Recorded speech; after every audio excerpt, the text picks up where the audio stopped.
രാവിലെ എഴുന്നേറ്റപ്പോഴാണ് ഓർത്തത് കഷ്ടിച്ച് 2 ദോശയ്ക്കുള്ള മാവേ ഉള്ളൂ. നമ്മളോടാണോ കളി? വേഗം തന്നെ കുറച്ച് ഉണക്കമുളക് വെള്ളത്തിലിട്ട് കുതിർക്കാൻ വെച്ചു. ആ നേരം കൊണ്ട് ഒരു 3 തക്കാളി അരച്ചെടുത്തു. ഉണ്ടായിരുന്ന മാവിലേക്ക് ഈ തക്കാളിയും ഉണക്കമുളകും ചേർത്ത് അരച്ചത് ആഡ് ചെയ്തതിന് ശേഷം നല്ലപോലെ ഇളക്കി ഒരു 5 മിനിറ്റ് മാറ്റി വെച്ചു. നല്ല സ്പൈസി ആയിട്ടുള്ള ടൊമാറ്റോ ദോശയാണ് നമ്മളിപ്പോൾ ഉണ്ടാക്കുന്നത്. എണ്ണയുടെ നിറം കണ്ട് സംശയിക്കണ്ട കേട്ടോ, ഇത് പപ്പടവും കൊണ്ടാട്ടമുളകൊക്കെ കാച്ചുന്ന ചുട്ടെണ്ണയാണ്. ചുട്ടെണ്ണ ഒഴിച്ചാൽ ദോശയ്ക്ക് സ്വാദ് കൂടും, അതെല്ലാവർക്കും അറിയാം. നമ്മുടെ ദോശ റെഡി ആയിട്ടുണ്ട്. അപ്പോൾ പിന്നെ ചട്നി വേണം. അതിൻ്റെ കൂടെ നല്ല ചൂട് ചായയും കൂടി ഉണ്ടെങ്കിലേ ദോശയ്ക്ക് ഒരു ഉഷാറുണ്ടാവുള്ളൂ. അതുകൊണ്ട് വേഗം തന്നെ 2 കഷ്ണം ഇഞ്ചി നല്ലപോലെ ചതച്ചെടുത്തു.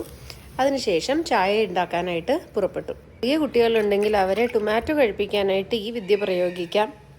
ഇനിയിപ്പോൾ 1-2 തക്കാളി മാത്രം ബാക്കി വരികയാണെങ്കിലും ഈ പൊടിക്ക് നമുക്ക് പരീക്ഷിക്കാം കേട്ടോ. അങ്ങനെ ചായ റെഡി.